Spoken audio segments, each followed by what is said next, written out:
Here's how you make some absolutely delicious, super easy Irish soda bread, even if you've never made it before. First weapon of choice is a sieve. A level 3/4 cups of all-purpose flour.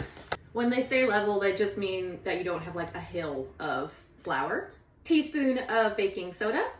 This is where the bread gets its name from. Give it a shake. To the sifted goodness, we're gonna add 2 cups of whole wheat flour. For some delicious flavor, a teaspoon of salt. I made this earlier this week. Not only am I absolutely enjoying every morsel of it, but definitely 1 teaspoon of salt is... This is the important, apparently the authentic way. Stir it with your hands. Don't overwork it. We just want to make sure that everything is combined. Like 10 hand swivels.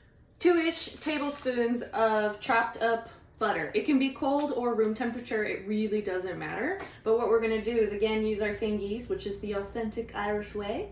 And we're gonna essentially smush with our fingies. This will help break up the butter and mix it in. If it falls like sand and you don't see any major chunks of butter, you're good.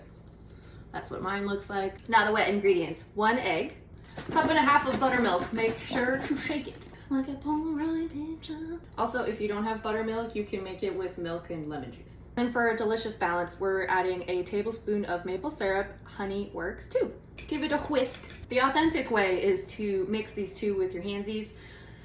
I'm not feeling that authentic today. Also make sure to get all the flour from below. About 25 stirs total. It's just come together. I'm going to back away. Clean up of kitchen lube on aisle 1. Price check on prune juice. Price check on prune juice. Who knows that reference? Preheat your oven to 400 degrees and spritz your bread pan. My Irish friend who taught me this recipe recommended 2 things. 1, give the outer edges a little bit more dough, and so the middle has a bit of a dip, and that's to help it bake evenly. I have more on the outside than in the middle, but don't worry, it will come out looking like a normal loaf. The other one is to make sure to give it a cross on the top. Folklore-wise, that is to appease the fairies. Science-wise, it's to help the shape of the bread. I promise there is a cross. I don't know why the camera can't pick it up. Into the oven at 400 degrees for 40 to 45 minutes. What I'll do is I'll put a knife in and see if it comes out clean. She needs a little bit longer, so I'm gonna add 5 minutes and check again. Perfect. There we go. Tapping on the bottom of bread. If it sounds hollow, good. Cover with a tea towel to keep it moist.